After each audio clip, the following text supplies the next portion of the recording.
What is happening out there, rotoscouts basketball fans? Happy Friday, gang. Mic's on, right? Good. Mic being on is important to these broadcasts. Friday show, as Travis Wyndham points out in the chat, always better to be off work on a Friday. Picks up the day no matter how things were going at the office or at the job, wherever you're working. Friday, says Stephen Leibowitz. Add Pat Bev to the now available list. Yeah, didn't necessarily need that news, but we'll throw him into the mix, of course. Trying to figure out, I'm just looking and realizing I see campaign has DraftKings updated their salary sheet yet? The one I'm looking at has nobody healed who's now available. And it has campaign still on Milwaukee, which is curious. I can't imagine they're going to let that slide. Let me see if they've updated it. I didn't realize that until I just put the dashboard together. Doesn't matter for how I do the projections, so it just comes through and then calculates the DraftKings score. I use the FanDuel salary sheet as the base. Let's just take a look here.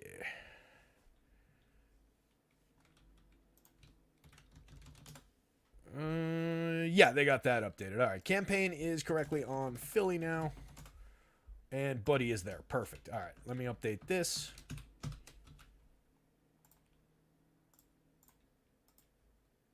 This is that, and bear with me, guys. Just caught that was the case here, so let me make sure that came through. Yep, all good. We've restored Buddy Hield to the board, which is good. I'm glad they put him on the slate because I do think he's going to be relevant. Yeah, I had campaign and I had the price in mind, but just Buddy for whatever reason wasn't on the sheet I was looking at there. Unless maybe I just hadn't updated it on the dashboard. Maybe that was yesterday's sheet, and I just hadn't updated it on the dashboard yet. Either way, we're in business now. Because they did know that his price was $3,800. But I might have just seen that in something else. Anyway, neither here nor there. Should be an interesting slate. 6-gamer on a Friday. Not bad. Couple wacky ins and outs, but as we're currently discussing, Buddy Hield and Cameron Payne most specifically made available for Philadelphia to make their debuts tonight. Otherwise, it was potentially going to be the, I was on the Ricky Council side of that discussion. That's still where I've got a handful of minutes going, like 8 minutes, just kind of down bench minutes, maybe garbage time minutes like they've been getting. But it was a Jerquavian Smith and Ricky Council kind of discussion. And, I was seeing it more along the lines of Smith getting the backup point guard run and maybe a little bit more, and then more of those minutes going to Ricky Council. That's kind of how I'm still seeing Ricky Council picking up a couple of minutes. Kenneth Lofton maybe picking up a couple of minutes, depending on how things go. If we have Tyrese Maxey currently questionable still, though, if he doesn't play, then all bets are off. We'll probably get campaign starting, Jerquavian Smith picking up the backup point guard run, but it might become like a straight up split. So it'll be interesting just to keep an eye on that stuff. Lot of ins and outs and so on. So let's see here. We'll start there. As mentioned, Buddy and campaign available for Philly. And now we also have, as of the start of the show, not included here, is Pat Bev now available for Milwaukee, which will be fun. So probables, Jamal Murray, Michael Porter Jr., DeAndre Jordan, Giannis, Jay Crowder, DeAndre Hunter, Cody Martin, Cody Zeller, who's available. Questionable, KCP, Contavious Caldwell-Pope, Damian Lillard, DeJounte Murray, Tyrese Maxey, big one, Kelly Olynyk, Ochai Agbaji, Jonte Porter, Jason Tatum, Najee Marshall, Jonas Valanciunas, Zion Williamson. Out. This is a long one.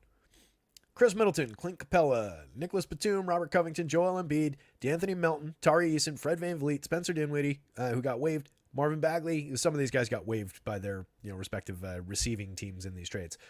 Dinwiddie, a big name on the buyout market. He was bought out. Big name on the signing market now.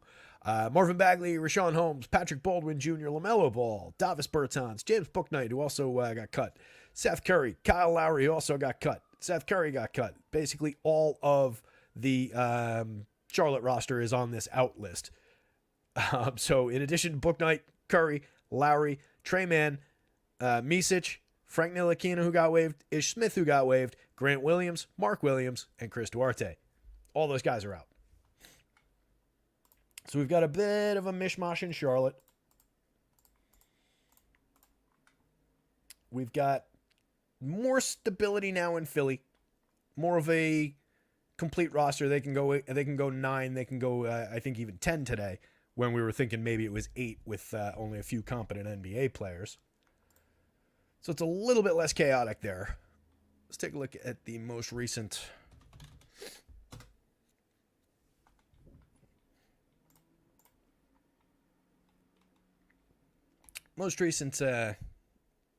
Vegas board here, courtesy of our pals over at Pinnacle.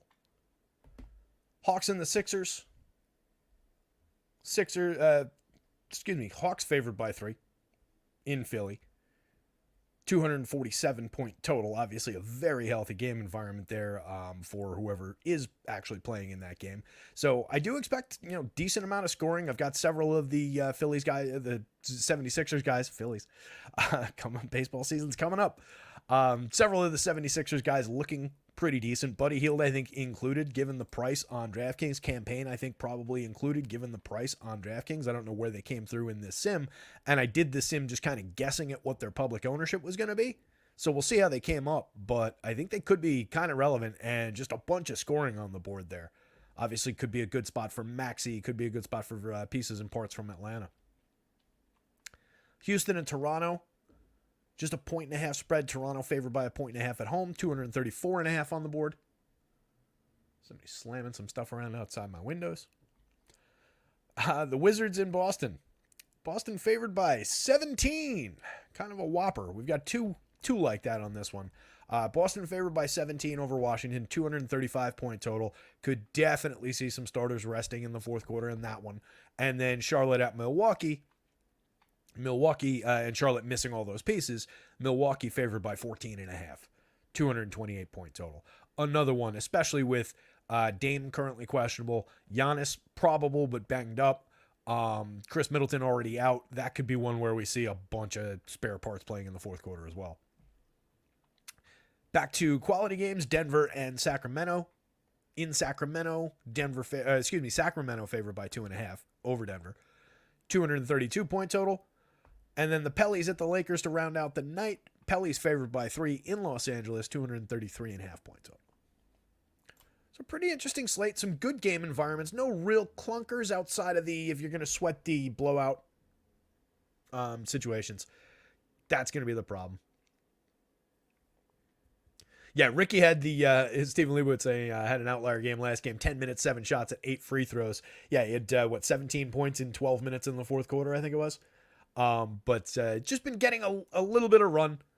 They've all just basically gotten garbage time run lately in a few games. Like there's several of those games where 4 different guys were in there for 8 minutes to end the game, 12 minutes the entire fourth quarter to end the game. So it was a little difficult to kind of nail down where that would go. But I was just thinking through the who's missing, who's available of it. When it was before Buddy and Campaign being available, I kind of thought it favored him, and I thought that was a little bit sneaky at first because not a lot of the other places that I saw were had him really in mind, but it kind of caught up during the day, and now it's just basically gone.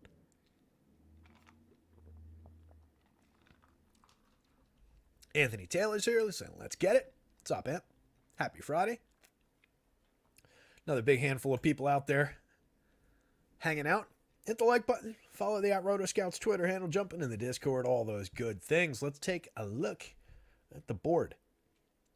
I realized about halfway through that sentence that I should have saved opening the board for the end of that sentence that I was now halfway through. That was clearly going to end with let's take a look at the board. I had already opened the board. It was kind of anticlimactic. Eugenio Mignori kind of standing tall up at the top on both sides. 72.57% winner on DraftKings. Power forward center eligible, 3,800. Not a lot of pieces available for Washington. No Bagley. Traded away Gafford. We've got... Oops, this is the wrong file. Rotation, a group that's going to look like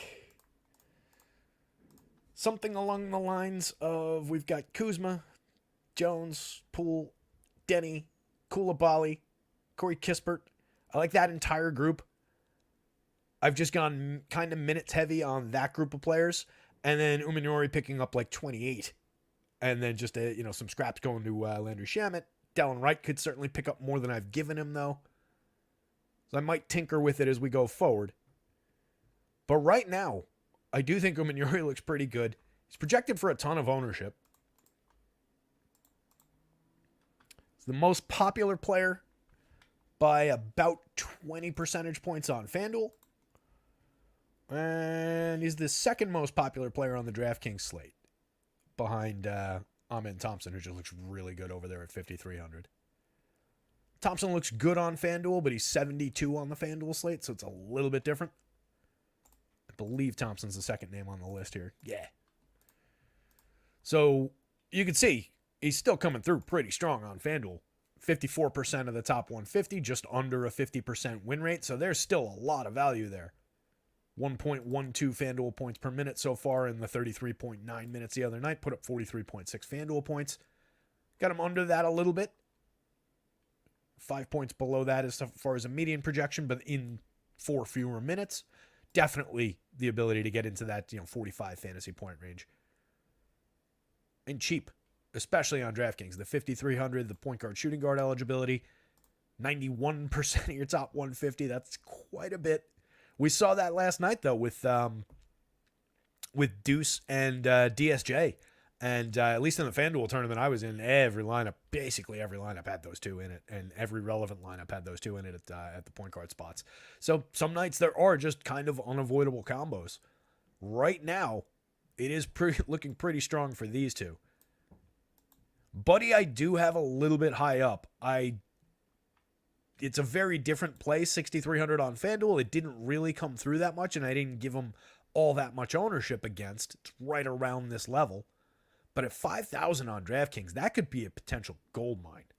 He's good enough, 0.92 points per minute, with an opportunity to play a bunch of minutes in a new spot, potential to seize a little bit of additional usage. I don't dislike that spot that much. I might have him a little bit high. He might come down a little bit further, but I mean, he's still going to be slate relevant. It's not going to cut him further than 25% win rate and call it half and half, So I think the buddy spot on DraftKings is kind of interesting. Some other ones to keep in mind as we go through it. Campaign right here looks pretty decent on FanDuel at 4,600. I think I've got him pretty well dialed into, unless Maxey doesn't play, kind of a setup. On DraftKings looks relevant as well. 22% winner for 3,800. Very cheap over there. 0.84 points per minute on the season on DraftKings. 0.82 on FanDuel. 16% usage with the Bucks. Opportunity to see more. Even if he's just playing straight backup run. Opportunity to see a little bit of additional upside here. Kispert's on the board from Washington. I'm looking for some of the other Washington guys. Koulibaly looks a lot more relevant on DK. Here's Kuzma.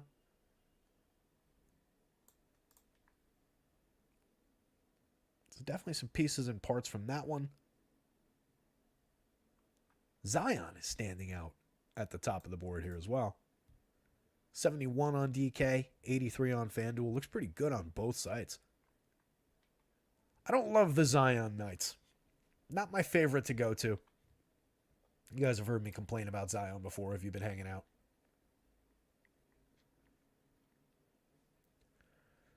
Stephen Leibowitz says, I was looking at Koulibaly, and 2 games ago he had 0.75 DK points in 25 minutes. That's difficult to do. That'll hurt your average.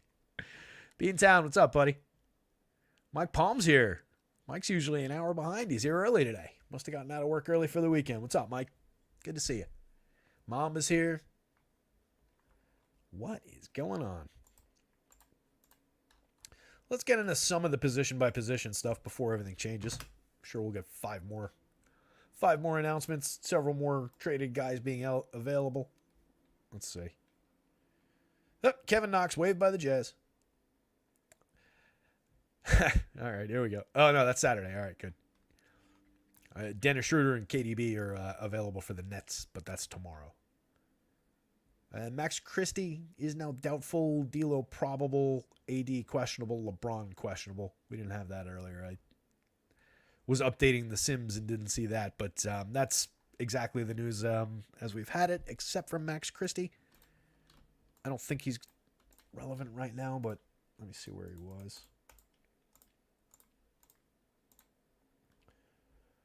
Oh, he was already... All right, he's out.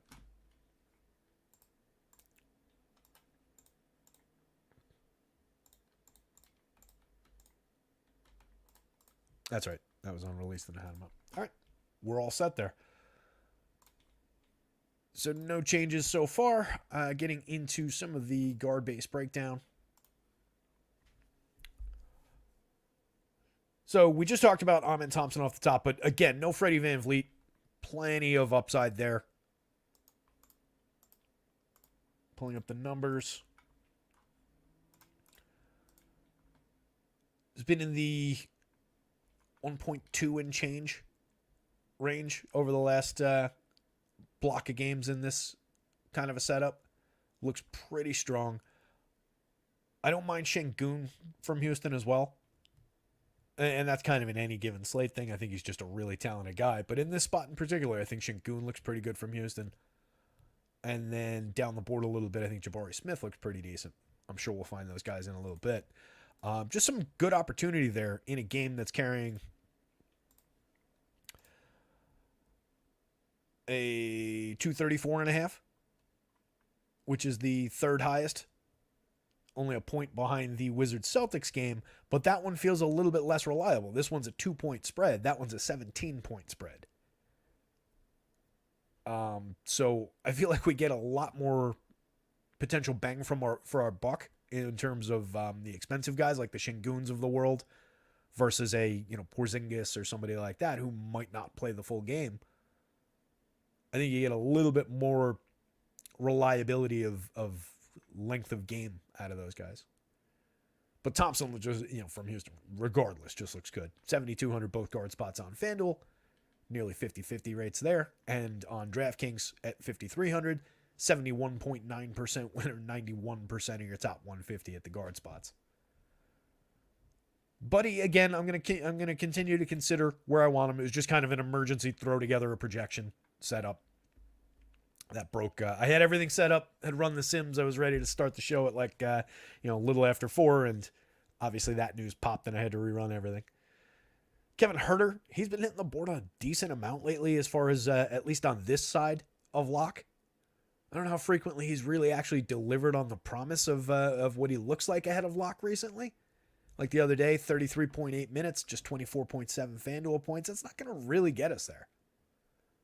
It's okay. It's not tragic. You can win with that in your lineup, but you got to have several other ceiling scores to make up for the 10 plus points he'd be leaving on the table compared to what an actual ceiling game from him there would be. 0.87 points per minute on the year on FanDuel, 0.89 on DraftKings. Comes up a good amount, though. 5,000 in shooting guard only on DK, set 27.9% win rate, 34% of our top 150. And then on FanDuel, another one pushing like 50-50. We're going to see a lot of Amen Thompson, Kevin Huerter lineups. Shooting guard and small forward on FanDuel, so the multi-position eligibility for only 5,500 helps. I don't dislike Huerter. I mean, it's not a bad price for Huerter for what he's been over time. It's just like I feel like he's several slates in a row not really gotten there. Kevin Knox waived by the NBA. Yep. Kevin Knox drafted by my New York Knicks ahead of SGA. Love that pick. At the time, I was trying to sell myself on it. I was like, well, there's a lot of question marks about this SGA kid. There's nobody thinks he's a sure thing by any means. Did seem like the better player. But this Knox kid, he's raw, he's young, he's only 18. He was super, super young when they took him.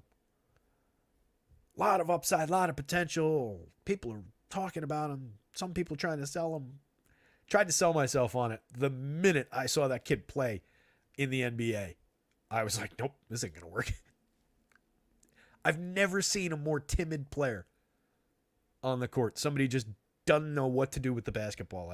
I know he's had his spots every now and then for DFS when he's popped into some minutes, but they're few and far between. And if you've watched Kevin Knox play basketball, it is not pretty.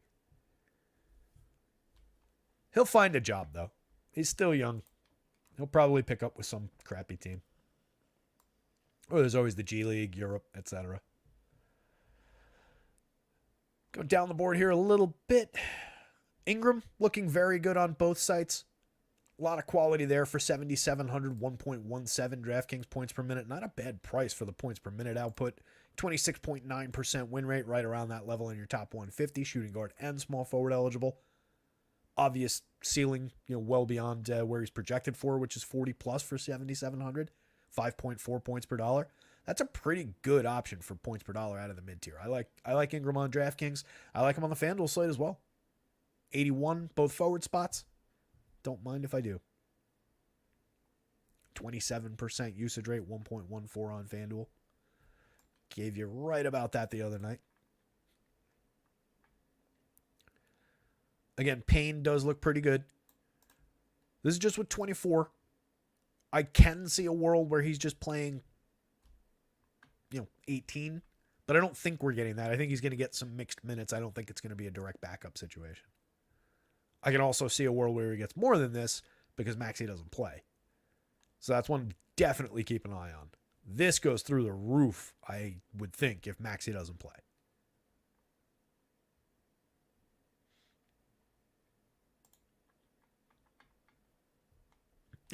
Mom is saying he's not even the third best player on that Kentucky team. This is why I had to sell myself on him. That's exactly what I'm saying. It was a terrible pick. What was it, the 8th pick, I think? Pretty sure it was the 8th overall. God.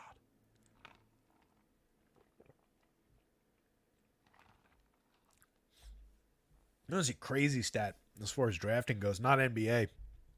But I was reading somebody somewhere once upon a time, a couple weeks ago.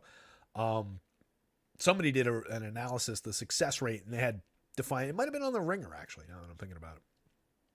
They defined, a setup for what equals success in this model.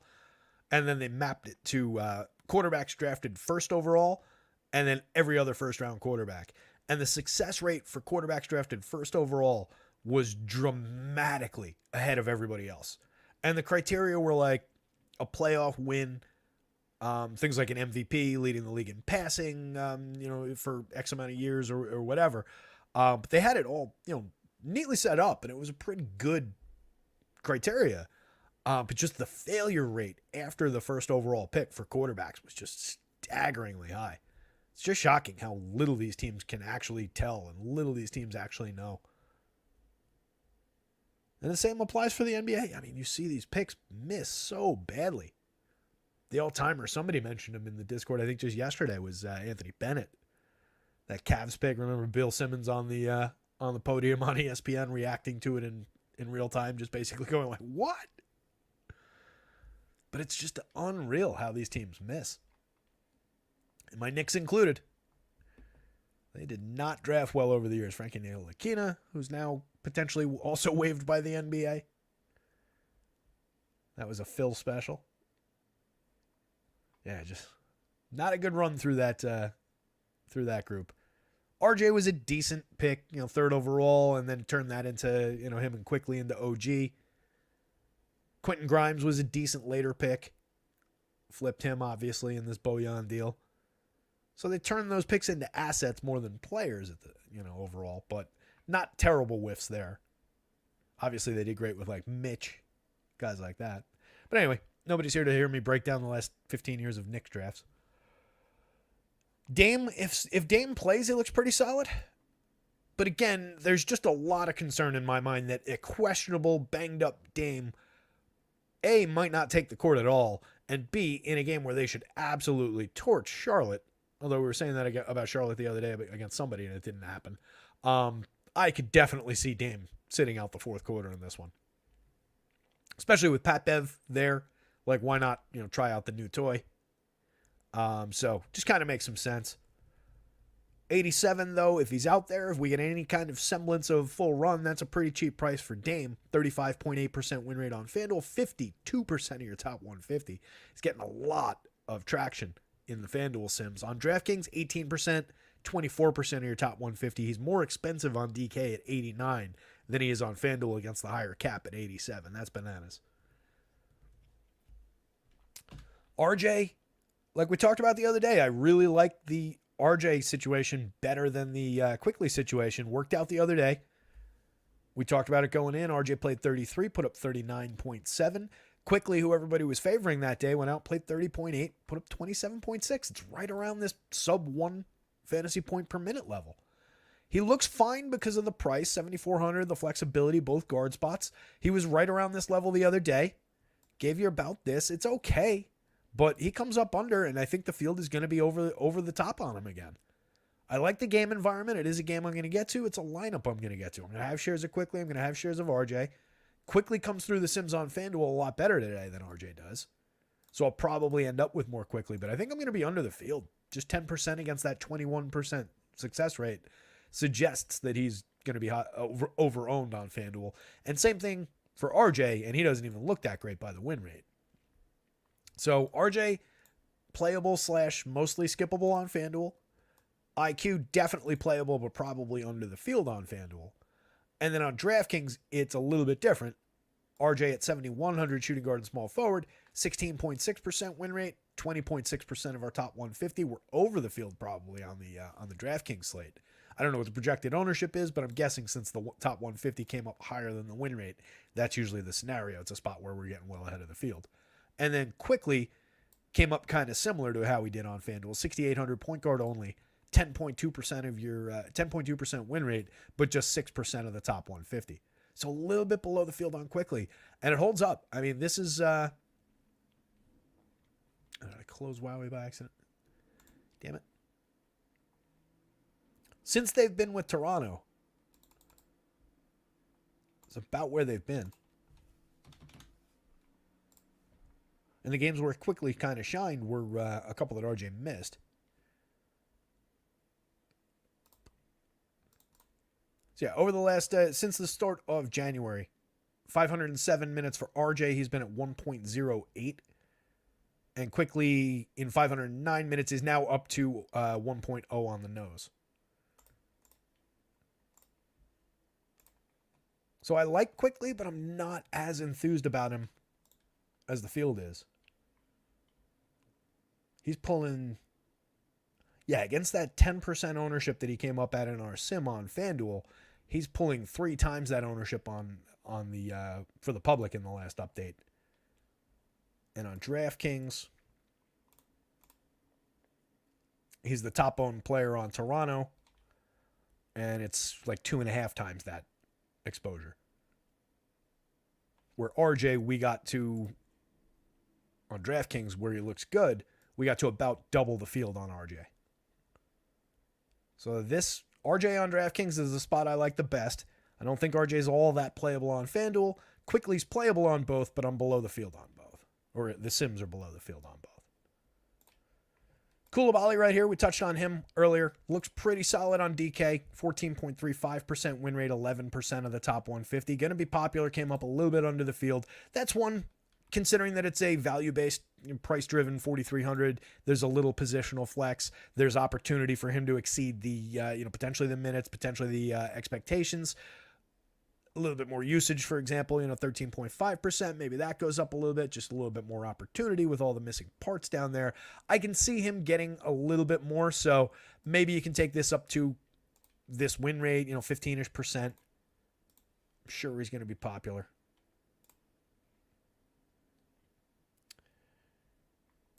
Actually, if you were up there, that's that 15%. That would be about double the field. I'm surprised he's not more popular. So we're ahead of the field here. The win rate justifies getting even more if you want it. So somewhere between 10 and 15% of Koulibaly on the DraftKings slate. On FanDuel, came up a little bit lighter. He's 4,700 small forward only over there. Still 5.02 points per dollar. Not terrible, but only 7.5% win, 8.6% of the top 150. In 28-3 the other night, he put up 7.1 FanDuel points. DeJounte Murray kind of looks like DeJounte Murray, 18% win rate, 23% of the top 150. On DraftKings, 14.25, 23%. Looks definitely very playable. 8,200 on FanDuel, 76 on DraftKings. It's a fair price for a 1.08, 1.11 who has been ahead of those rates over the last 30 days.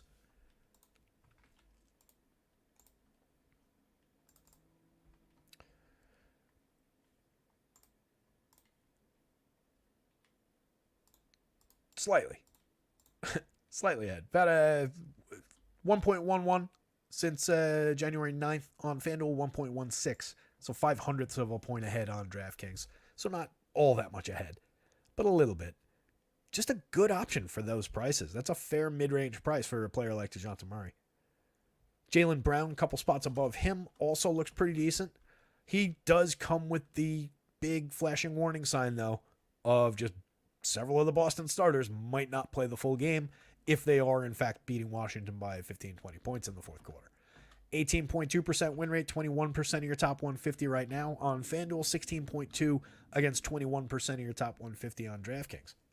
So he came up quite a bit.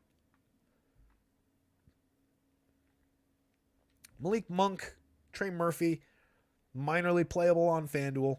Both look better on DK. Between the two, Monk looks better, but Murphy's cheaper by more than 1,100. More than 1,000. 1,100. Not more than 1,100. Exactly 1,100. 13.8% win rate for Monk. Came up a little bit lower than that in terms of the exposure. Same thing for Trey Murphy. 10.5% winner. Just came up in 3%. Couple differentiated guys here. We talked about quickly. And then Jalen Green, another guy potentially benefiting in Houston. Seeing an uptick lately, 32.9 minutes the other night, 37.1 FanDuel points, 26.6% usage on the season. 7,300 on DraftKings point guard, shooting guard. He came up 10% of the time in winners, 8% in the top 150. On FanDuel, we got him 22% of the time in winners, 22% in the top 150. He's only 7,500 over there against the higher FanDuel cap. So I like the Jalen Green spot. Brandon Miller, toss him into a couple lineups on FanDuel. It's fine, but not really a priority by any means. That said, there's 38 minutes there. He is a good player. He has had ceiling games. He does have a decent amount of usage in a pretty shortened Charlotte bunch. So I could see him exceeding expectations and putting up a pretty strong game. But didn't sim through all that well on FanDuel at 76, small forward only. At 75, shooting guard and small forward on DraftKings, surprisingly, with the higher price tag the slightly lower price tag, by $100 on the DraftKings slate, 9.85% winner, 7% of our top 150. So it looks a little bit more valuable over there, which is kind of a surprise. Dylan Brooks, Aaron Holiday, just cheap. Between the two, I like Dylan Brooks better. 31 minutes the other night, put up 35 FanDuel points. That's not the typical Dylan Brooks output. You're not usually getting a point per minute plus. That's a ceiling game from Dylan Brooks. He's 0.73 per minute on the season on DK, 0.71 on FanDuel. But he does have a little bit of additional ceiling beyond, a little bit of additional expectation, let's say, not ceiling. Got him at just 0.74 today on the FanDuel scale. So a slight bit ahead of this. There's enough usage in his time. He's an 18% usage, around league average usage. On the right day, it's not my favorite player. He's directly cost me money before. But on the right day, anybody shooting 39% from three takes a couple more than his usual, 4.8. Plays solid defense, get his hands on the ball a couple of times. I can see Dylan Brooks getting there. And there's plenty of minutes for him. Aaron Holiday is a bigger stretch, I think. Shorter run, and a similarly low-end per minute guy. He is very cheap, 3,400 on DraftKings, which is what's keeping him on the board. 9% win rate, about half that in our top 150. On FanDuel, he's 4,000. Landed in 17.9% of the winners, 16% of the top 150. Another just very price-driven one. I'm a little bit more skeptical on this one, though. If I knock that down by 2 minutes, he probably drops pretty precipitously. And he's just 14.9% usage, just backup run. Don't love that spot.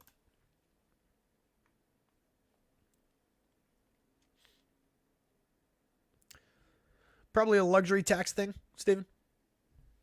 Why Memphis is waiving Chimezie Metu. A lot of those mid-market teams made a couple shuffle the deck chairs moves just to get under luxury tax numbers and such. The Knicks even have a player they drafted on the roster besides Mitch. Probably not at this point. No, Deuce. They drafted Deuce. I don't think they I think like Charlie Brown, Jacob Toppin. I combined both their names. Jacoby. I love it. It might just be Deuce and Mitch. Because I don't think, like I was saying, I don't think Toppin's brother was drafted. I don't think Charlie Brown was drafted by the Knicks. He's like 26, I think. Dwayne Washington wasn't. And then none of the key players at this point.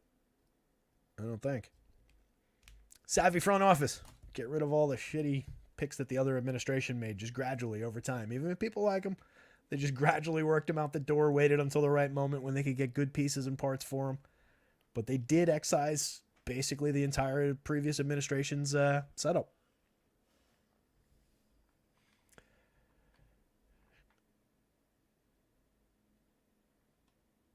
Just realized the Wizards don't have a center. Yeah, that's why we're dealing. What's the sizes on those guys? I didn't look at that. That's why we're dealing with the what's his face and what's his name of the day? Omori? Gino Omori. Yeah, that's why he's up there. And then that's why Koulibaly, I think, is probably getting there, but there is not a lot of size left on that team. Let's see. Omori is 6'7", 244. Koulibaly is 6'6". Oh, geez, he's only 195. I didn't even realize he was that small. It's that's why, I mean, there's plenty of opportunity for Omori to be the big man.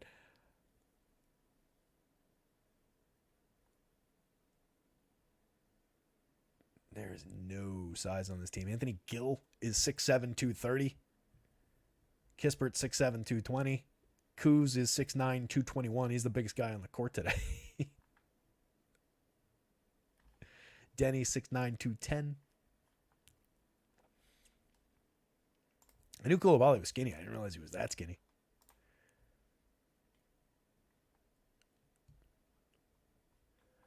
Gonna be an interesting one. Let's just call out any of those outlier FanDuel guards here before we move on. Cody Martin had himself a game the other night. 28 minutes, 42 FanDuel points. 5,700, both guard spots coming back looking pretty strong again on FanDuel. 22% win rate, 22% of your top 150. On the DraftKings slate at 52, didn't hit as hard. 4.6% win rate, 2.6% of the top 150. D'Lo hanging in right here, just below LeBron. Oh, LeBron's a point guard on DraftKings. Point guard, small forward. That's fun. Both forward spots for LeBron on FanDuel, 3.6%, 4.6% of your top 150. On DraftKings, point guard and small forward, 7.29% win rate, 7.3% of your top 150. Jamal Murray came up questionable. Probable.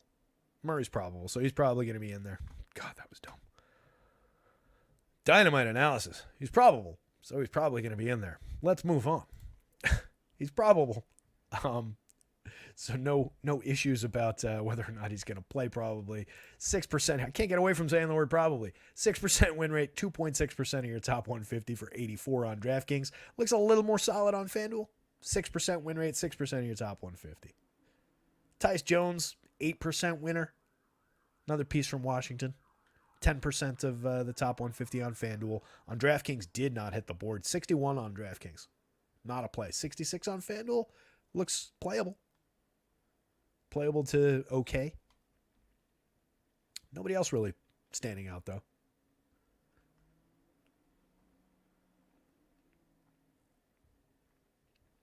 Trae Young's down here. 4% winner on DraftKings. 2.5 on FanDuel. Scotty, 7.2% winner on FanDuel. 3.9 on DraftKings. And then coming back the other way, assuming he plays, Tyrese Maxey, 3.5% winner on DraftKings, 5% winner on FanDuel. Any one of those guys, they're priced appropriately. You can absolutely get ceiling out of any of those guys. You could definitely plug those guys into lineups tonight. You can get a little bit ahead of these exposure rates. You can get a little bit ahead around the field. They have no issues when you're talking about high-end, high-per-minute pay-up guys. That said, I don't love a banged-up Tyrese Maxey. That is a quality game environment, though. Atlanta with Trae Young on the other side of that. I probably would, even with Maxey banged up, I think I lean Trae first, Maxey second, Scotty third. Just more mouths to feed for Toronto right now. Like Trae just basically in his normal situation. Although Capella's out, which kicked his per minute rates up. Scotty's in his current normal situation, but there's just, again, more mouths to feed overall there. Maxey has plenty to do tonight if he wants it and if he's on the court. So I think I would go Trae, then Maxey, and that could actually be reversed. Really depends on Maxey's health. Let's get out of the guard spot, tuck some forwards. 518. Hit the like, hit the subscribe, all those good things. Appreciate you guys. Unicorn's going to have a field day, says Beantown. Would not surprise me for the time that he's out there. A 3/4 field day. Sounds about right.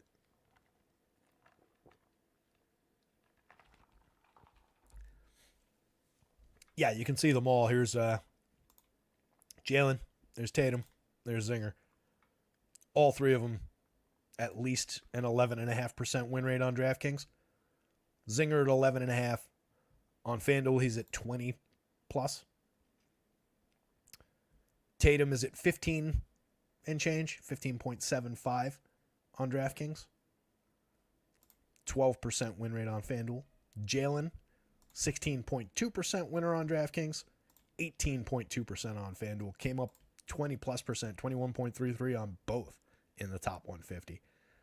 So all three of them look easily playable. All three of them belong in some lineups. I don't think all three of them get there. I don't know that I want a lineup with all three of them in it, even though they all look good. Just with the idea that, and again, as I always say, if they're going to blow them out by 25 points in the fourth quarter, these guys do need to score. These guys do need to put up some fantasy points. It just caps the ceiling. And at 10,000, we need ceiling from Jason Tatum.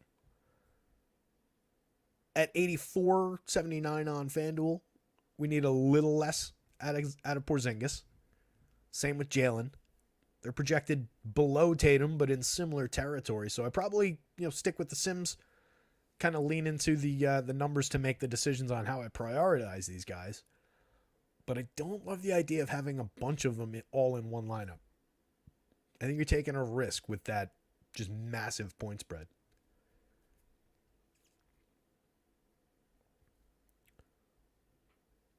So Gino off the top again, coming up in just basically every lineup on both sites, 94% on both sites, 4,200, 3,800.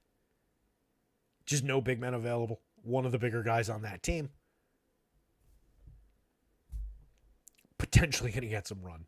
The 1.48 we're ignoring. That's in 6.9 minutes per game over 21 games this season.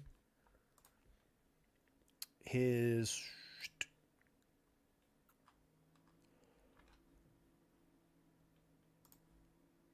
top end was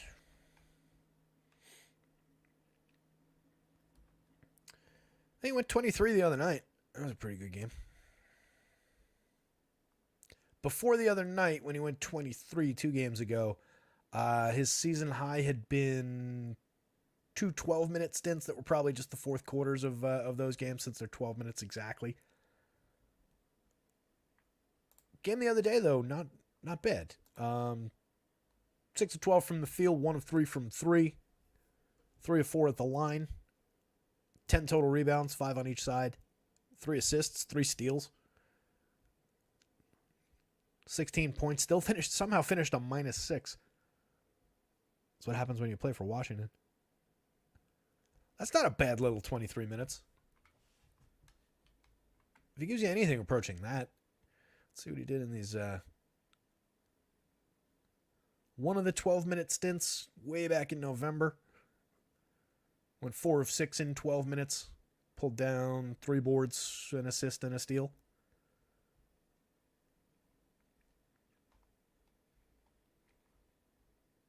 Then in 12 minutes, just their last game, he went 1 of 6 from the field. 3 rebounds, 3 assists, 3 steals. It seems like, all right, so he's a little bit of a chaotic defender. Apologies, I just haven't seen much of him. So it seems like a little bit of a chaotic defender, which is good. In the limited action, 26% usage when he's been on the court is obviously pretty extreme, but definitely not afraid of shooting the ball. So some clear-cut upside. I don't think we're getting anywhere approaching this 1.4. That was where I started that thought, and that's where I want to finish that thought. Buddy, again, probably a little bit high, but looks very good for the money on DraftKings, even if we take some points away. And I don't think I'm going to take away too many, because I expect him to get some run. With them shorthanded, him coming in as somebody they just picked up on the trade market, I'd be very surprised if he didn't get a decent chunk of minutes tonight. Zion and Ingram both coming through on both sites. Zion on DK between the 4 corners looks like the best spot. 7,100 power forward only. 34% win rate. 47% of your top 150 going to Zion. Yikes. It's a lot of Zion. Zion is a lot of Zion. 1.24 DraftKings points per minute on FanDuel. Came up at 21.9% winner. 29% of your top 150. That's, again, a lot of Zion. Put up 46.6 in 35 minutes the other night. He's a 1.23 per minute guy, 27.6% usage. We all know the pros and cons of Zion Williamson. I don't know that I want 30% of him. I don't know that I want 50% of 47% of them. Maybe on DraftKings I'll take 35%, put them around the win rate. Maybe on FanDuel 20%, put them around the win rate. Feels a little more comfy. How popular is he?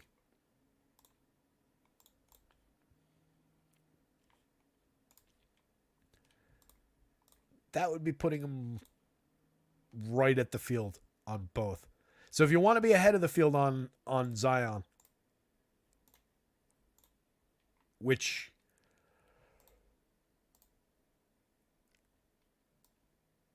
it's more justified on DraftKings.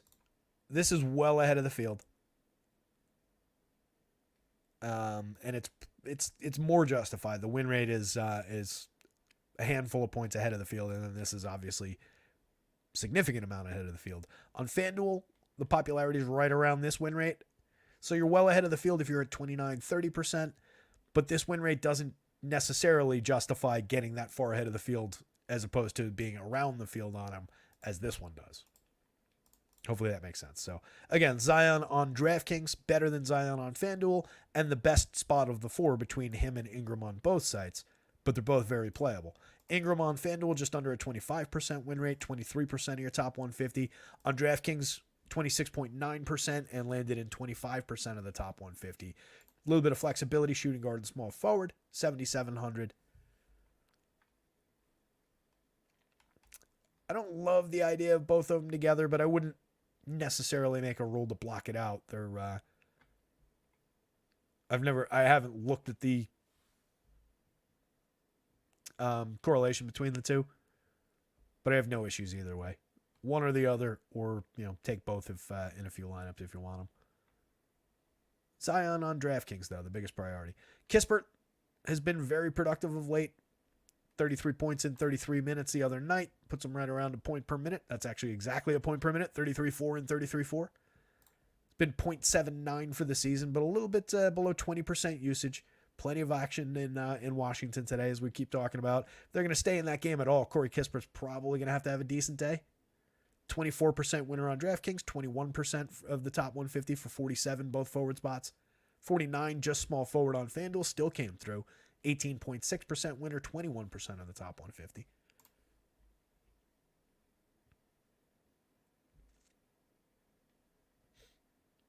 Beats Out said the same thing when they played last, and Porzingis put up a dud. Dale needs a forward for 5,500 on DraftKings, Dale?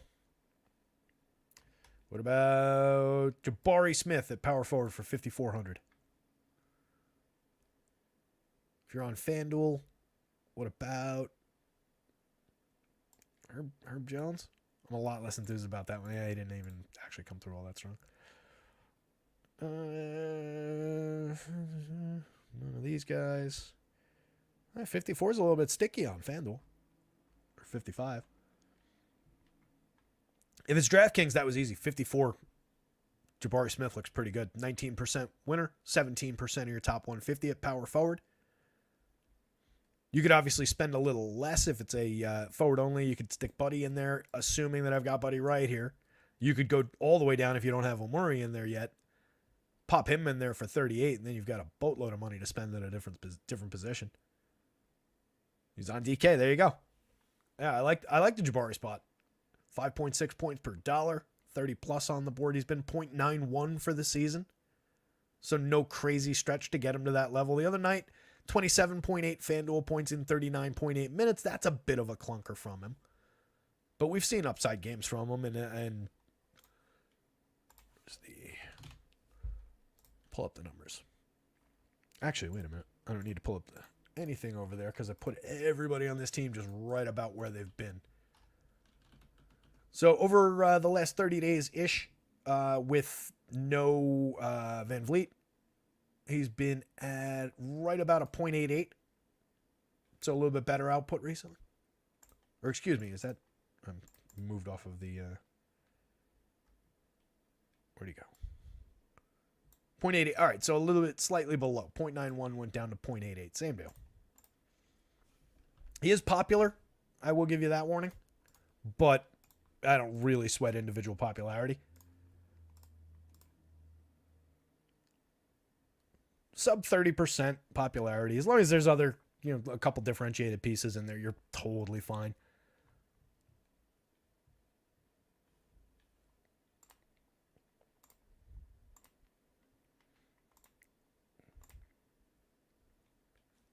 Let me pull that back up.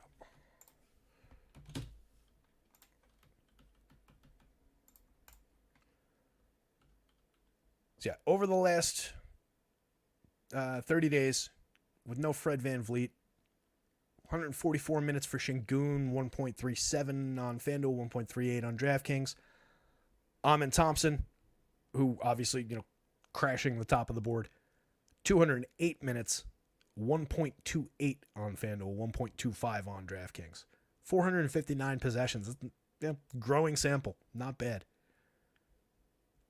Reggie Bullock, not important. Jalen Green, 139 minutes, 300 plus possessions, 1.06 FanDuel, 1.10 DraftKings. Cam Whitmore, 0.90, 0.91 in 183 minutes. Holiday goes up to 0.85, 0.87. And then, Jabari we did. So I like the spot. RJ we talked about. Jaylen Brown, Jason Tatum we talked about. Koulibaly we talked about. Okongwu, again, no Clint Capella. I tell you what, not a bad matchup necessarily on the other side. Going up against Paul Reed, Mo Bamba. I don't dislike that spot for Okongwu. 13.5% winner on FanDuel, 12.6% of your top 150. On DraftKings, 12.8. Came up just 8.6%. Is he popular on DK? He's got to be popular.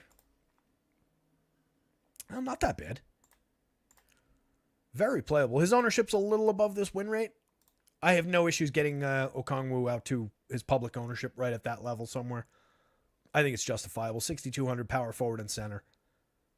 I think you could see a little bit of an upside game from Okongwu. 35.5 the other night, put up 40.5 FanDuel points.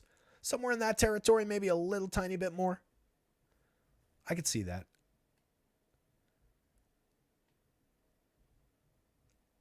Kuzma, again, I mean, I just got him at 32, but I think there might actually be more.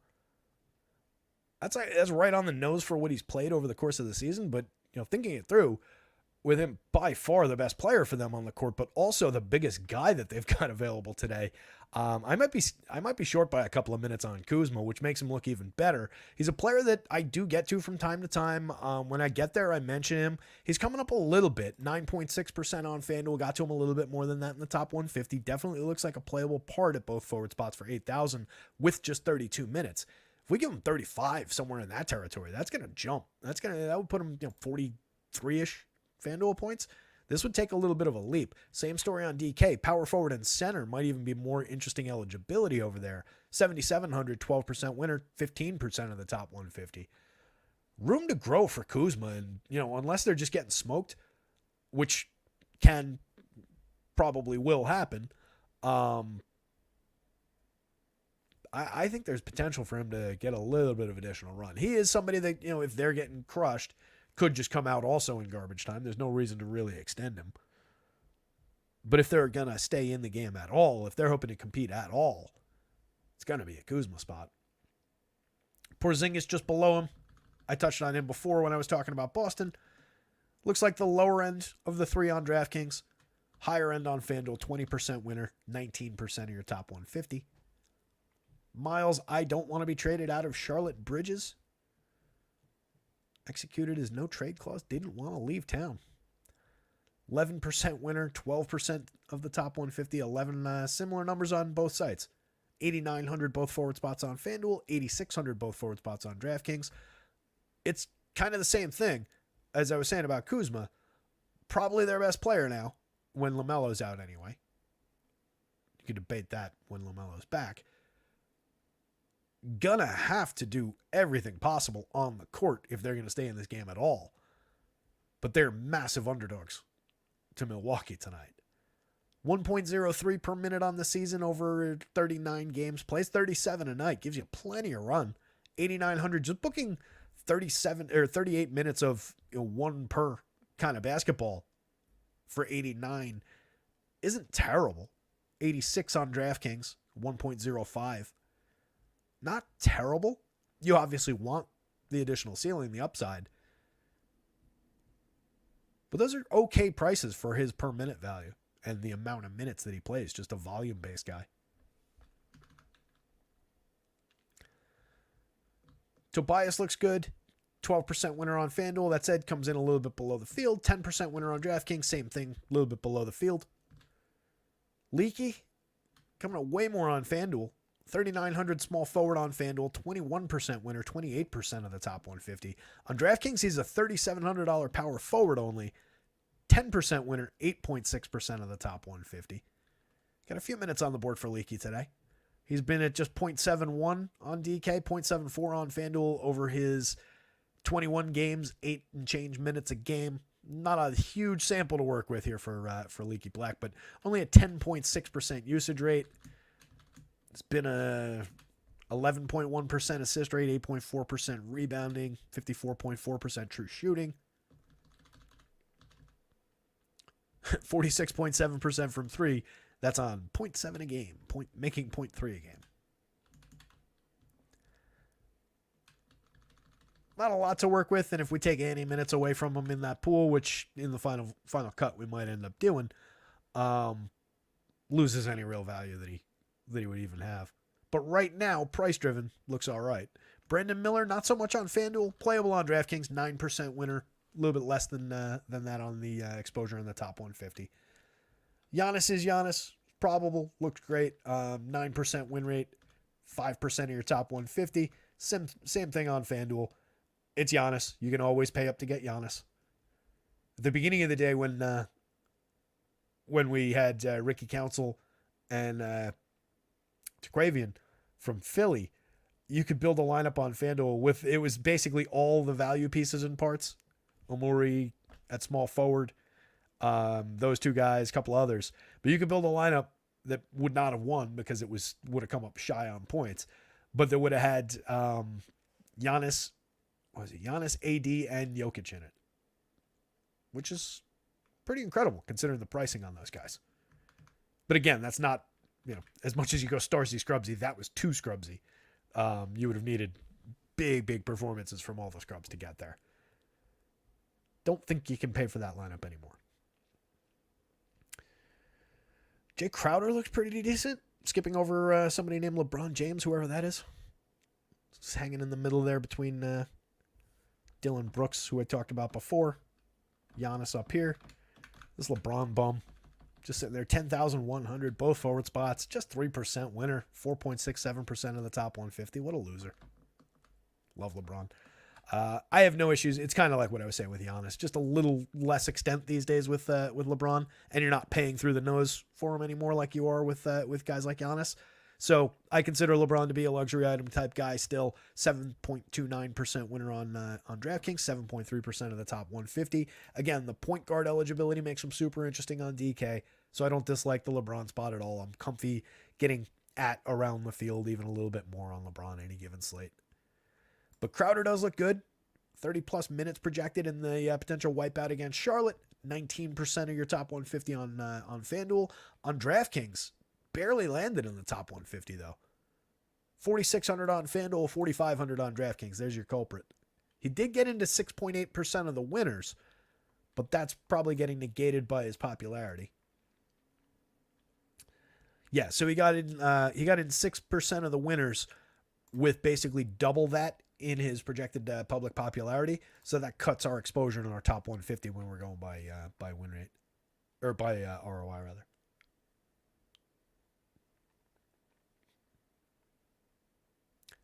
Denny looks pretty solid. Yet another guy who's going to have to play his ass off for Washington. Has had his spots. Just 21 in 20 the other night. That's right about who he's been for most of the season. 18.5% usage, little right around league average-ish. 6,200 on both sites. A little more flexibility on FanDuel. That's probably what's getting him over the top. That and the salary against the relative cap. 3.6% winner on DraftKings. 0% of your top 150. Kelly Oubre.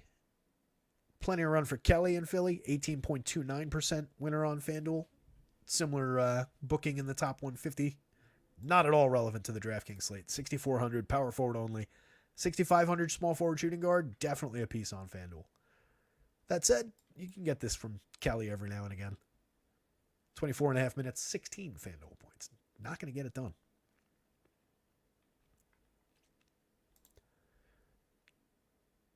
Any kind of changes in Milwaukee could definitely lead to a little bit of... Where'd he go? There he is. Bobby Portis. Right now, there's nothing available for Portis at price. But if he walks into a few additional minutes based on various pieces and parts being potentially out, could find a little bit more for him. Since we've got Pat Beverly, we're probably not getting AJ Green again. He had a game the other day, ended up closing. But he'll come off the board from even where I've got him, which is a lot lower.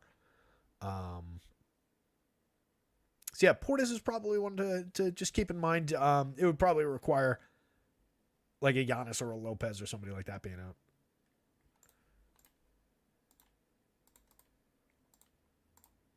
Excuse me. Yeah, no, Lopez is in.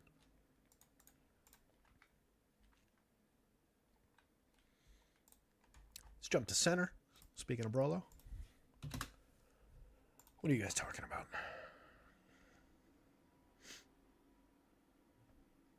Dale had Omar in already. Yeah, that makes sense. I figured you would have. Trey's here. Trey coming in late from the gym, and Stephen Leibowitz is asking him where the donuts are. I agree with that stance, though. Late guy's got to bring the donuts. I'm in for that. I was also always a fan of the, if your professor's more than 10 minutes late, more than 15 minutes late for class, you're allowed to leave.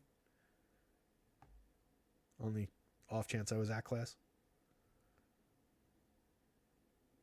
Let's see. Anything come through the news? What do we got over the last little bit? Anything? Status alert. Tyrese Maxey not going through pregame warmups.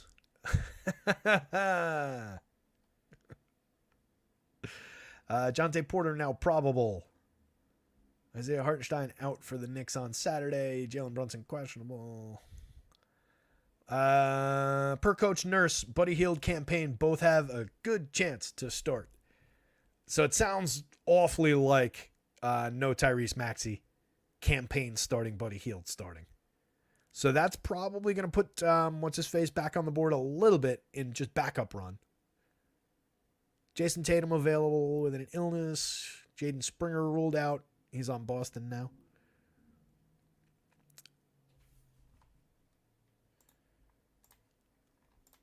So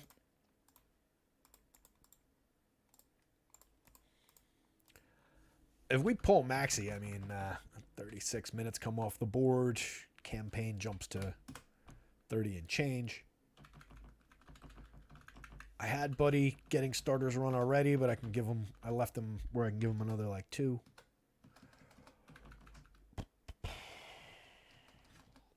And then, Turquavian just bounces back to the, at least like that, like backup run. And then I pick up like 6 minutes.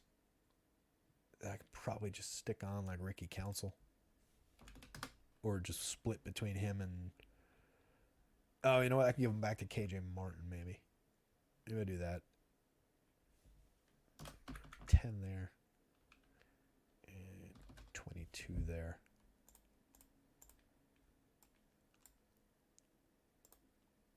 Yeah, I think that makes sense. I know you guys can't see that, by the way. I'm just talking to myself. Or I'm talking to you guys, but you can't see what I was doing. All right, so if I give Terquavian Smith back just 18 minutes, he's going to pop back onto your value board for sure. 3,300 on DraftKings. 4,000 on FanDuel. I got to figure out where to put him rates-wise.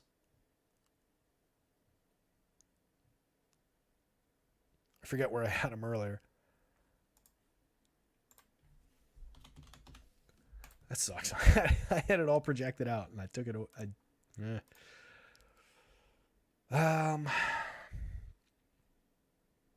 We're not putting him anywhere near the 142 that he's been at over the last month.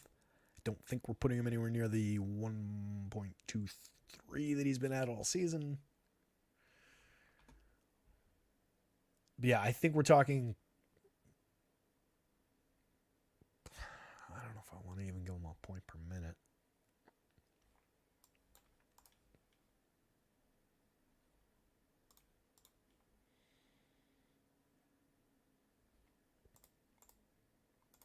Probably a little under a point per minute is fair.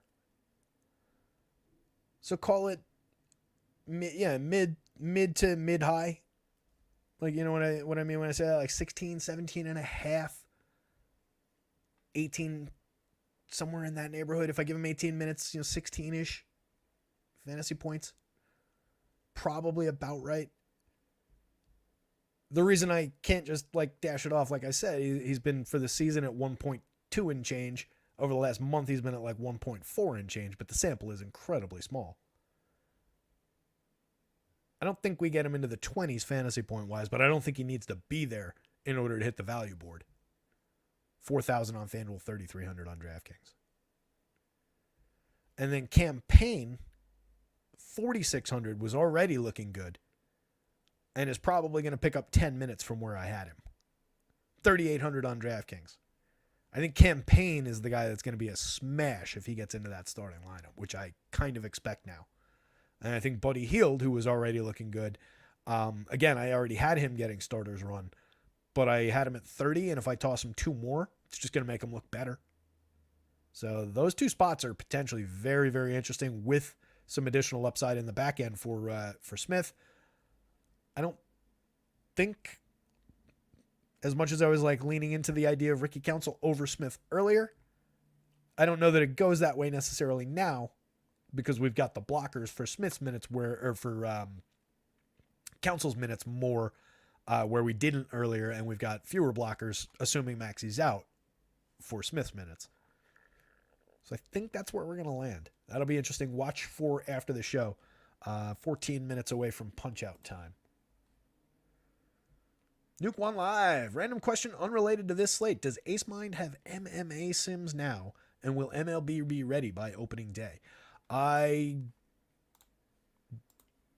am very confident that MLB will be ready by opening day, but I can't promise you that because it's not my site and I don't work there.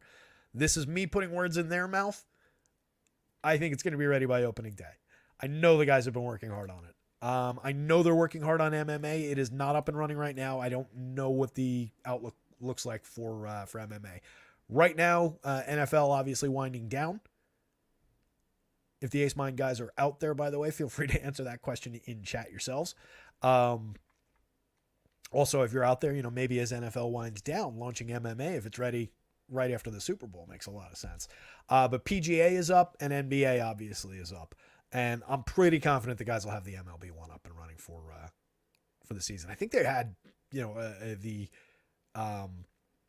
GitHub version of it last year. I'm pretty sure. I know Blaine has an optimizer that he's been playing with. So I'd be, I'd be surprised if it wasn't up. Let's put it that way. Mark K's here. Mark K had the perfect lineup yesterday except Giannis. Oof. Mark says, dude, you were just on Run Pure. What's up? Who was on Run Pure? Nuke? Jake? Trey? Yeah, no sweat, Nuke. Happy to answer the question, and we'll take a quick look at Ace Mind in just a minute. Quick run through on centers. It's been sitting here on the board. I'm sure you guys have been looking at the numbers that are relevant to your sites. But real quick, Omori obviously at the top.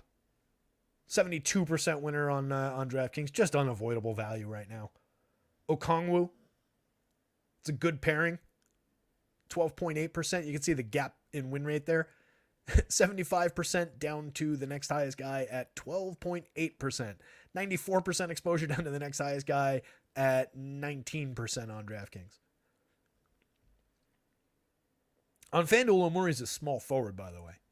On DraftKings, power forward center. Very different positioning, very different impact to the slate. So on FanDuel, you get 12% ownership going to Okongwu. 14%, you got a little room for Jokic. You've got room for Kuzma. He's small forward, power forward. So 14% goes to Jokic. Şengün at 17%. A couple center-only types. Jakob Poeltl pulling 6%. Paul Reed pulling 8+% at center-only. And then all the way down in line 44 there, a couple slots down, Nick Richards pulling in 25% of the ownership at 6,000 on center-only on the FanDuel slate. I don't necessarily love the spot for him going up against Milwaukee. I have a lot of healthy respect for Milwaukee's bigs. But that's a reasonably good price with a lot of value available to make him like a lower mid-range kind of spend at center and then have a ton of money to spend through 3 high-end guard forward and power forward types. So I get it. 1% going to Bruno Fernando with a 5.9% win rate. But yeah, FanDuel's very different. You do have room for some of your center-onlys, and you do have room to pay up to Şengün or to Jokic. Şengün pulling a 15.2 against 17% popularity, and Jokic at 9.5 against 14%. So we're getting ahead of the win rate, and I expect ahead of the field on Jokic on the FanDuel slate. Nicely ahead of the field. Yeah, I like that.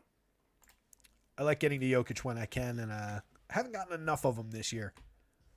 FanDuel, they get boxed out a lot at center for the most expensive guys. So on a slate where Jokic comes up ahead of the field, I'm definitely going to make sure I'm there. At 11.6 on DraftKings, he's very playable. But again, we're getting all of it going here for your Omoyuri. We do have multiple spots. So you can play him alongside any of these guys. Alongside Okongwu is a good pairing. You can play all three of these guys together if you want. I think that's a pretty solid three-man with big guys. Kuzma at 77 works.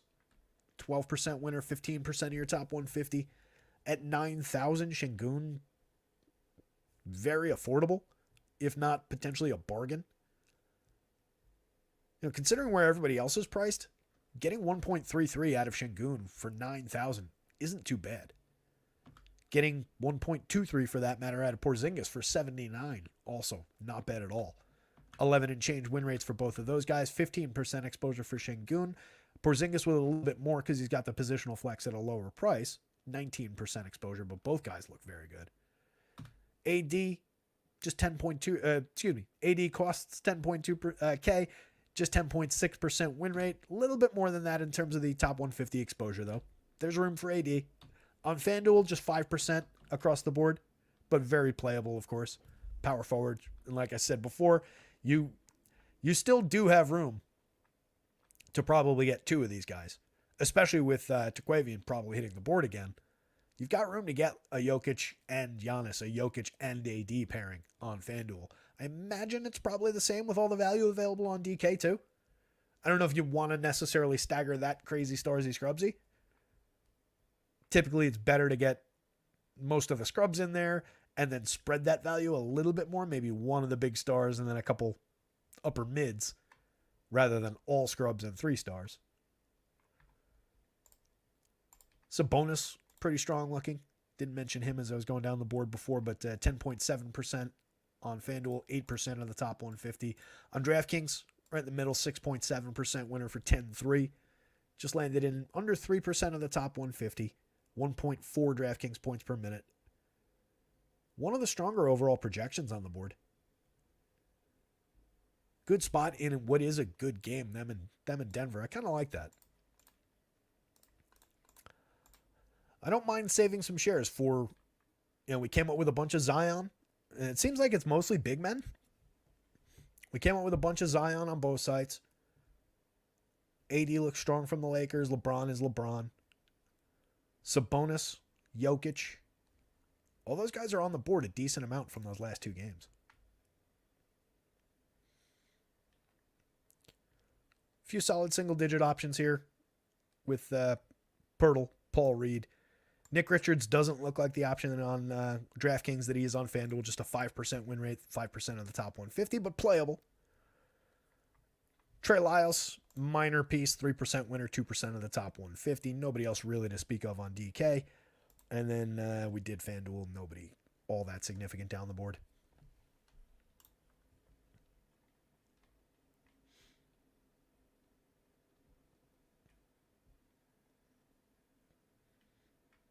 Giannis got Dill. Mark K finished 993rd on FanDuel. Any day in the top 1,000 in a giant-sized tournament is not bad. And then those go up. Watching them creep up. Once they crack that 3-digit is always fun, too. You're like, oh, now I got something going. Now I'm cooking. Once I see 3 digits, I'm like, oh, how many minutes does that have left? How many minutes do the guys at the top have left? We can have a potential chaser.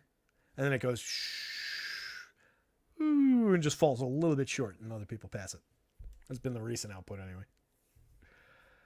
So let's jump over to the Sims courtesy of acemine.io, like we were talking about. Our pals, our good pals. All your needs, optimizer, simulation, NBA, PGA,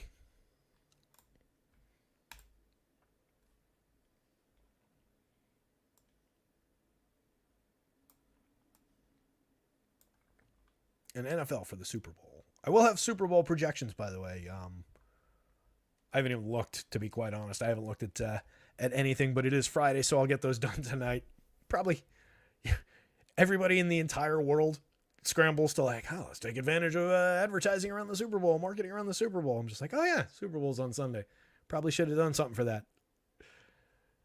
But I'll have projections up.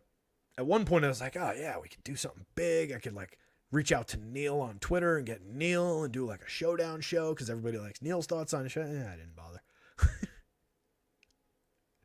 It's the part of the... It's probably a stretch to call it a business, but it's a part of this that I'm not great at. So that's a lot of Amen Thompson. A lot of Buddy. A lot of Omorui. Good amount of Zion, as expected. Fair amount of Dame popping up. Some Dame over here. Dame over here. Some Dame over here. Very Starsy Scrubsy looking. Although Amen at this point has priced himself more into the mid-range and earning it, playing really well. Now that we're pretty confident that Buddy's going to get starters run, I don't really have any issues with where he was coming up. Potential for him to be even more interesting. Campaign, again, is going to be more relevant than what he looks like now, and we're seeing quite a bit of him already. This was at 24 minutes. I'm going to drop probably, as soon as we get the Maxey news, we're dropping 10 minutes on top of campaign. So probably all these cam shares move over to here, and this entire column is probably just campaign at that point. But for our purposes right now, he's still very much on the board. So like Amen Thompson,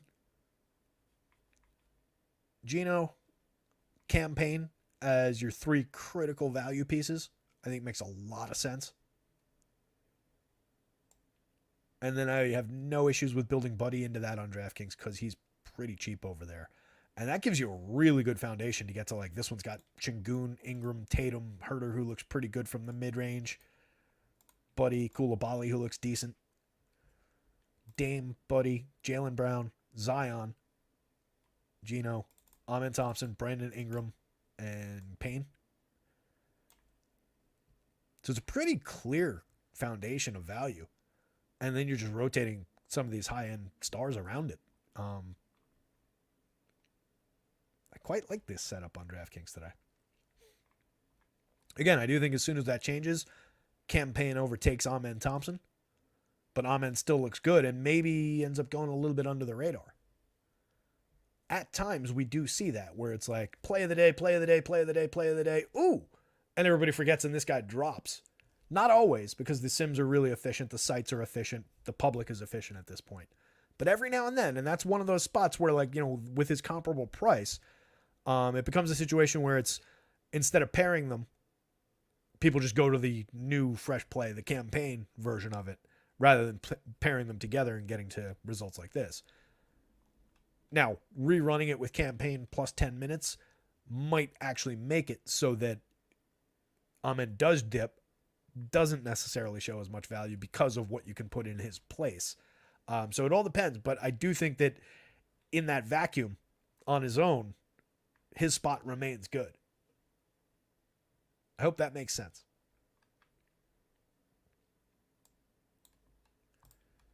Brandon Miller showing some value. So just breaking it down, you know, thoughts why I kind of just went through it, but it's going to be value point guard, Amen Thompson or campaign, and then the other one in these spots. I like the idea of using Buddy Hield alongside with those guys. You could certainly get similar out of Kevin Herter. Koulibaly's there for that. Malik Monk even is potentially there for that. And you get at least 3 decent spends. Tatum, Şengün, Zion, along with Dylan Brooks, who looks pretty good today. Nick Richards, who looks pretty good. Amen, Koulibaly, and Gino. That one doesn't even use campaign. Doesn't even use Buddy. Here's an Okongwu and Omori. So Amen, Jalen Green, Ingram, Okongwu, Omori, Dame, Zion, and then a little clunker there with Leaky Black, but he was very, very cheap and was looking like a value-based play. Plenty to spend. We're getting a lot of... Anytime we see high-end options in the util, it feels like it's been a good day as far as our ability to spend some money. So a ton of Zion coming through at the forward, if not the power forward. A good amount of Giannis, Porzingis, Şengün, CJ, Dame, Zion, Jokic. Good amount of spend at your util. A lot of ADs coming through here. Bunch of Jokic's. It's very slanted in terms of these few key value guys and this group of stars that are just rotating around that in this top group. But yeah, this is angled in a very specific direction. I like the looks. Bring it back 460 on the average on your $15. 0.35% winner. That top one was Amen, Malik Monk, Buddy Hield, Kyle Kuzma, Omari, Campaign, Zion, and Jokic. Leaves $100 on the table.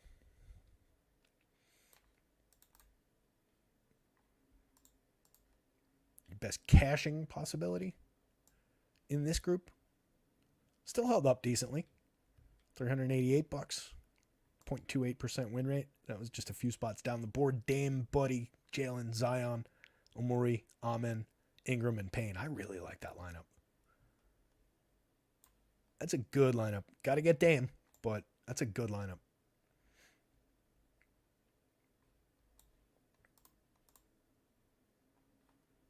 That's the highest projected lineup, too. Doesn't always equal that. Highest projected doesn't always equal the best win rates, doesn't always equal the best cash rates even.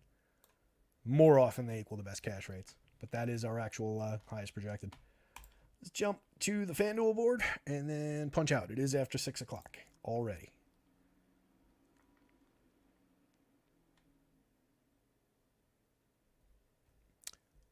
Nuke is asking, if running sims for just NBA, how long does a typical sim take on the basic engine versus the power engine?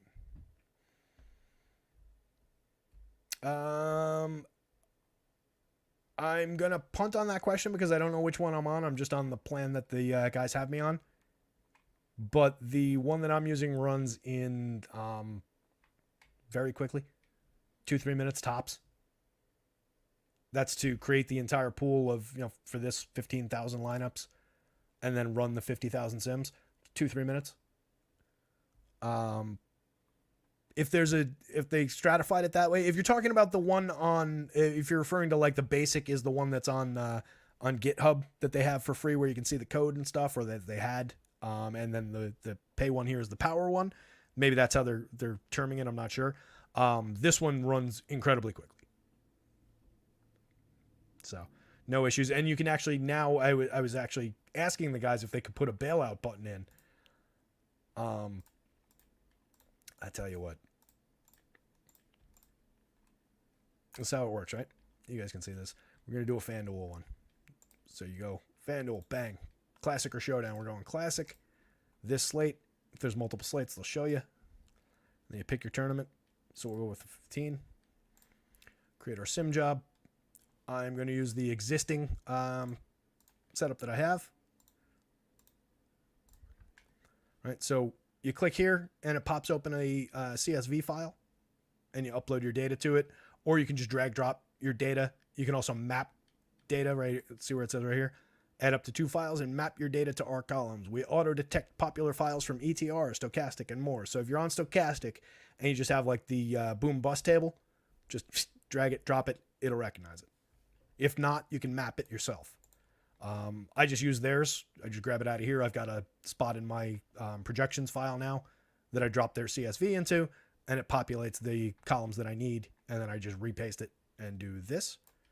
And now we're uploaded. We import that file. Get the players in there. Click next. If you have lineups built, say you use their optimizer. If you use their optimizer, you can build 5,000 lineups and automatically port them over, and then there would be a little button here to select those lineups. Or you can have a CSV that you can, again, just drag drop down into there. I don't have one made. That's if you want to sim, say, 1,000 lineups that you built against the full pool of 15,000 lineups.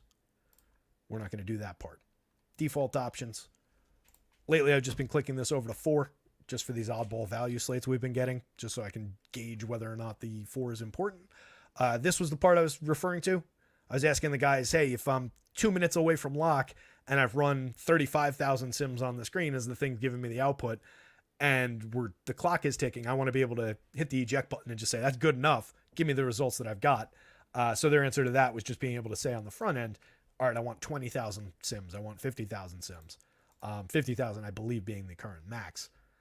And the default, and that's usually what I do. So just to show it off, click that, click the run button, and it's going to take just a couple of minutes here. So right now it's just spinning up, it's generating the entire field. You can have it, there's in the file that I uploaded, there are, so bang, there you go, 15,675 unique lineups were generated that quickly that you just saw.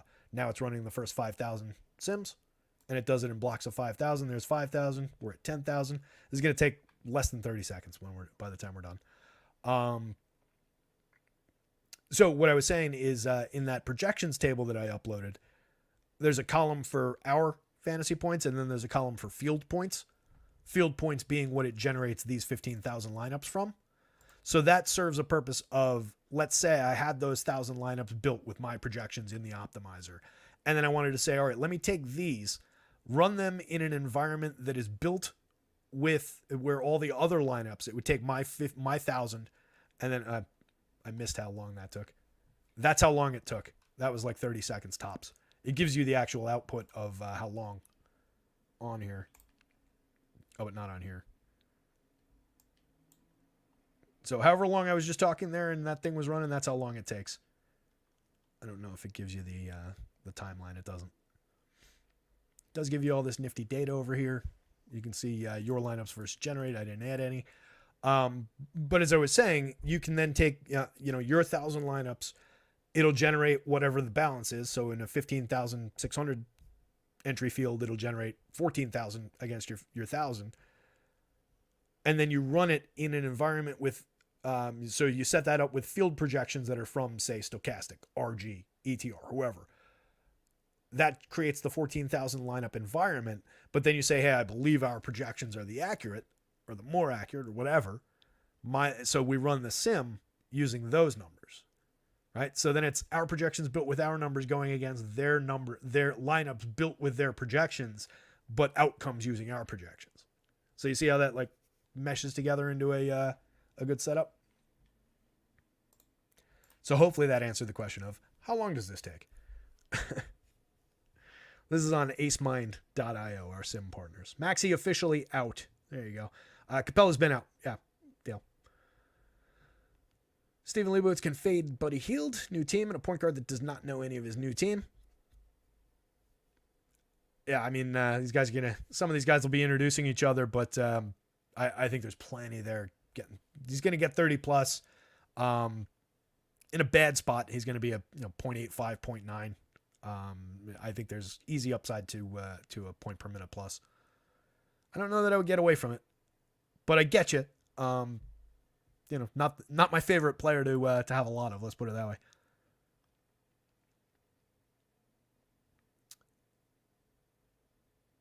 Trey, KJ Martin.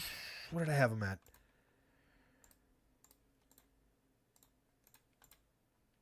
Yeah, it should end up getting there. I tossed him a couple additional minutes from where I had him. He was like mid-teens ish.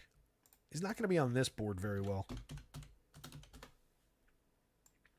Yeah, in the original sim, he was in the right around 10. He was at 11 and change fantasy points. Didn't hit the board at all. But tossing him a couple additional minutes just from the scraps, I gave him, I think, 4 when I did that quickly before. Puts him into the not the mid-teens exactly, but, trending in that direction, like 14-ish maybe. Gets him a little closer. 41, he's probably not cheap enough. 48 on FanDuel, definitely not. 41, I'm going to say no, Trey. There's too many competing parts for that spot that are cheaper. Primarily Omori at 38. I don't think I would go that direction. Probably not enough there. Trace Young feels like a good spot. Yeah, I like Trey. DeJounte Murray's out. Oh, all right. There you go. Yes, as Beantown says, even better now. Yeah. All right. Killer spot there then. We might end up seeing a Boston player scratch. Anyway.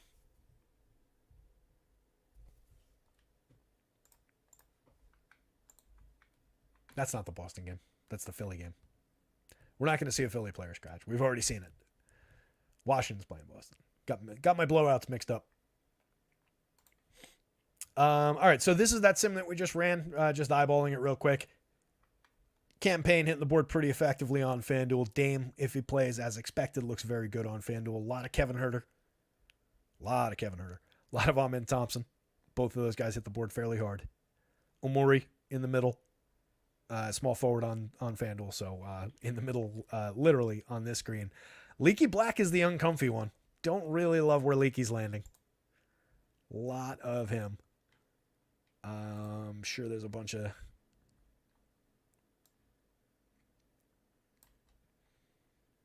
Yeah, fair amount of Zion. Zion, Giannis, Tatum, Porzingis, Jokic, Şengün. Plenty of room for multi-star lineups.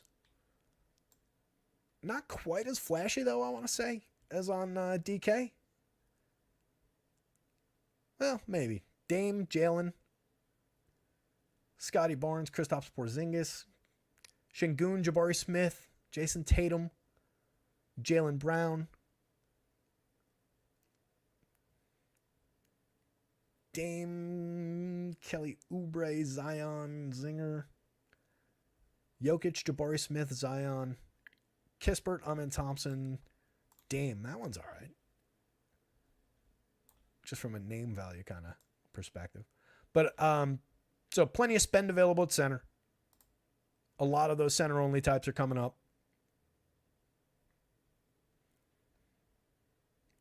Good amount to get at least one, if not two, good power forwards. Like this one's got Giannis and Zion.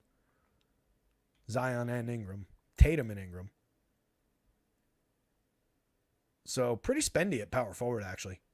In both spots. Jabari, Ingram, Jabari, Zion. Kuzma, Ingram. I like that pairing. Zion, Tatum. So it looks like mostly spend through the big men. That's kind of what we were talking about during the show, actually. And then one spend among the guards. In this version, it was primarily Dame. Fair, like mid savings types with Amen Thompson, Kevin Huerter, but decent.